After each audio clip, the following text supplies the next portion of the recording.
possibilities were. And yes, we are going to have to sit down and pick and choose. We like this one, but if we do that one, it's going to affect one of the cuts or one of the revenue sources and exit out.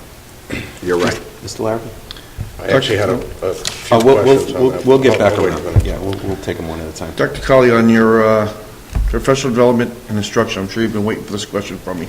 How much of that school climate responsive classroom have you, there's no breakdown of how that 70,000 is broken down? Most of that has nothing to do with responsive classroom. How much have We you- went to, we said the 10%, so 10% would be about maybe $8,000.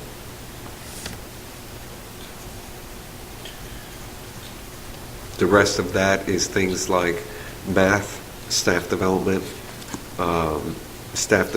around how to create units, staff development about teaching techniques, those kind of things.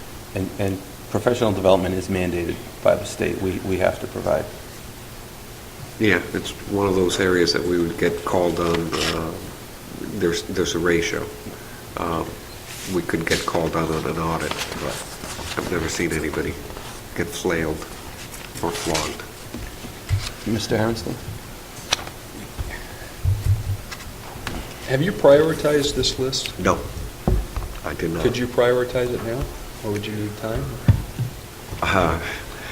I could, but I didn't think that was the Well, idea for today. To me, it's more I getting. guess when I think about this over the course of the week, I guess what I'd look at is what is most important to the administrators and yourself as the most pressing need to improve upon.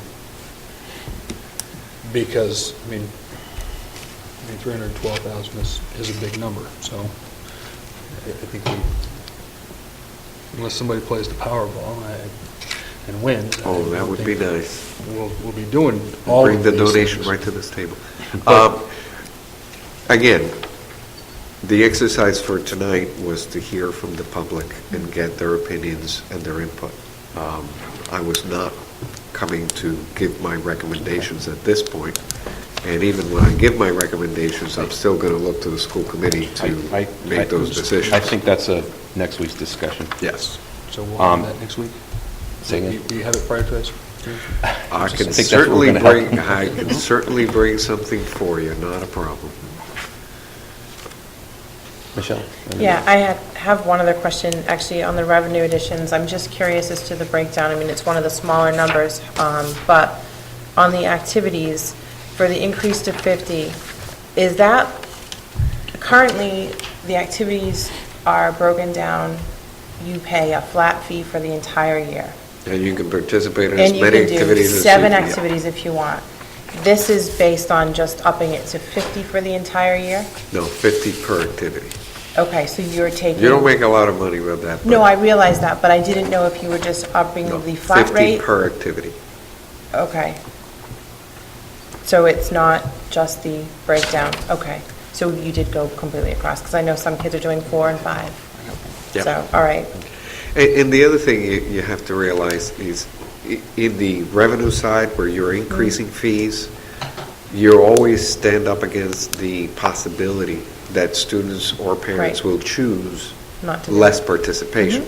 So those estimates are, if you took the same number of students this year, moved them up to next year, and they paid for everything at the rates that I put Right, in. well, I would hope that if we did something like that, we would also add some sort of a cap, potentially family cap. Same goes with sports, and same would go for busing, transportation, adding some kind of a cap, so that Those if are all we did possibilities. something like that, but And- I'm just throwing those out there.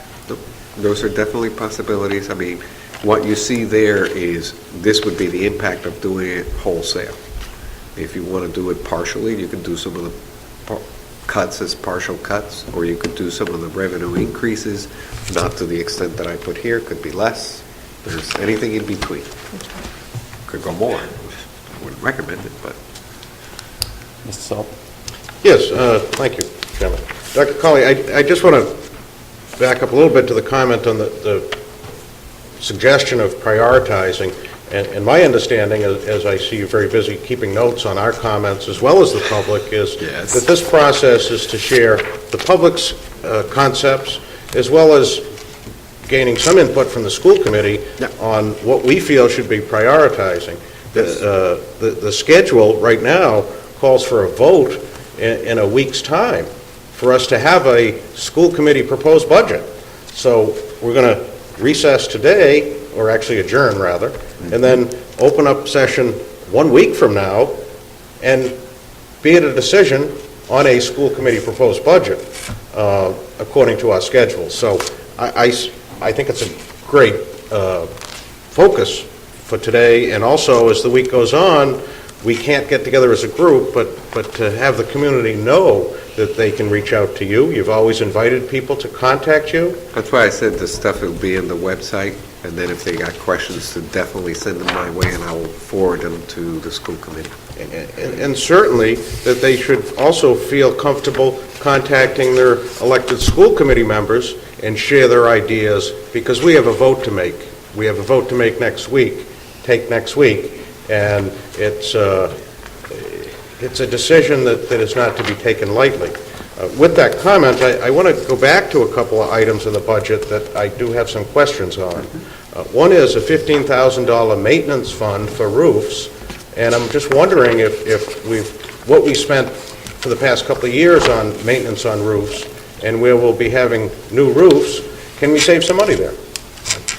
Maybe we already did. I didn't see last year's line item on a maintenance fund for roofs, but... No, I did, again, my idea was to wait until the designers came down, took a look, gave us an idea of where they see the savings. That would be one of the savings, but to be honest, I think they would be better acquainted with the expected or projected increases in energy costs. So that 15,000 that we would use for roofs here, fixing the roof here in the MAC, could certainly be moved to offsetting the increased cost of energy. Unless you want to tell me that I should not count on an energy cost increase, then I could certainly. I just didn't know what a maintenance fund on a new roof, where we would spend that money, if there's a contract. No, it's for not the a other contract. roof, or- No, it's more, we have inspections every year, and when there's leaks, we have them fixed. The elementary school, even the middle school, even though we're not going to do anything there, still gets leaks from time to time, and we have to fix them. But the entire roof is not at the point where it needs to be replaced, which is what the green projects were intended to do. So Right. we may spend less money in maintenance, but there's still going to be an expense. Well, that's what I'm trying to bring to your attention, that last year's line item wasn't available on the detailed budget, but I saw that we have a $15,000 budget for roof maintenance when we'll have new roofs guaranteed, hopefully, if we continue to progress, and I'm absolutely sure we will. So I believe we'll see some savings in roof maintenance because we've repaired the roofs. Absolutely. And the other thing that's come up, to change subjects, is I think you've had a fantastic idea in looking at our transportation costs. You've indicated as a potential way to save some money. I'm trying to see where it was highlighted. So there here. the increased fees, and there was a little bit under moving back the Right. time at the Yeah, elementary. I saw it more under the changing the timing. We're under a contractual obligation through the We end need a of new 12 contract for next year. for next year. Not on special ed, but on the regular.